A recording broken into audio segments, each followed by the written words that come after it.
what are your thoughts regarding the travels in Europe, especially in Greece, Portugal, Spain, and they are kind of in a trap because they cannot devaluate.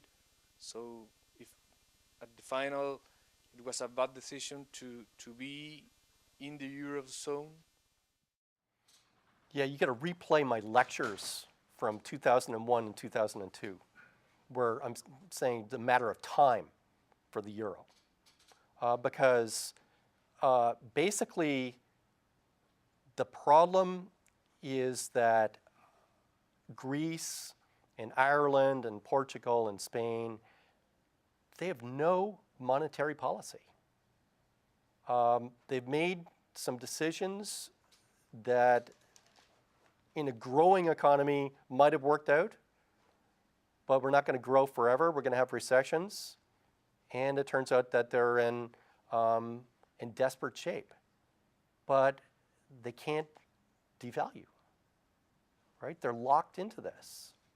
The easiest thing to do would be, well, perhaps not the easiest, but the more direct economic mechanism, the traditional mechanism would be that the drachma would be devalued, as it was many times in its history. And effectively, that would cause kind of a revaluation of Greece. They can't do that right now. So now they have to rely upon bailout type of loans, the ECB buying bonds, the countries making commitments. It's not a stable thing in the long term unless you really believe that they can have the will to turn things around, to start running surpluses, to reduce that debt. It just seems very unlikely to me. I think the Germans will not have that much patience. So, that is a major risk factor going forward for, a recovery in 2011, 2012. So there's all these risk factors that are hanging over. You've got at least $1.5 trillion foreclosures in the US, okay, and could be more, and that could be a negative surprise. That's going to drag for sure. You've got a Fed that's run out of tools. Okay, so the interest rate's already zero. And look, it's going to cost us $1 trillion to reduce the 10-year rate from 2.6 to 2.4 or 2.3. What is that going to do?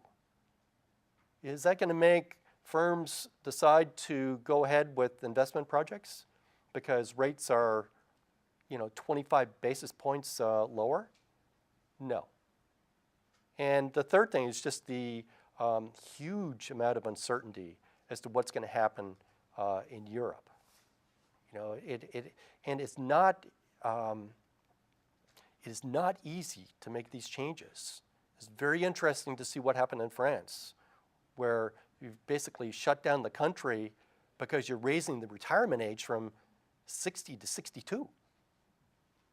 That's really tough for a lot of people to understand, especially in the US, especially in Germany, where the age is 67. Okay, so I think that there will be some sort of event. The key thing to me is what Germany decides to do, because Germany is in a situation almost identical to China. Think about that.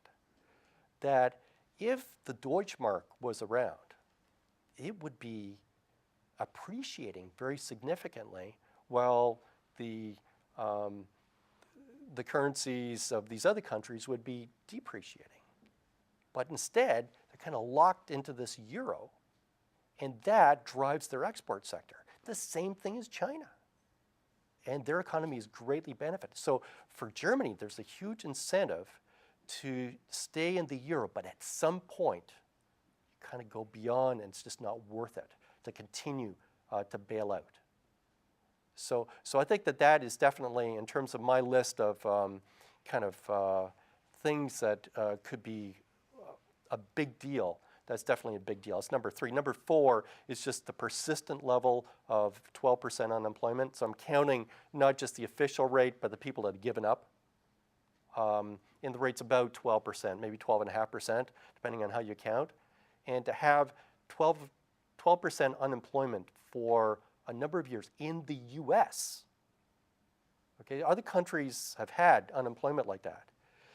That is going to cause problems, and indeed structural problems, as those workers basically lose their skills. Their skills get stale. So it's a big structural risk. So there's at least 4 things that cause the outlook to be pretty cautious.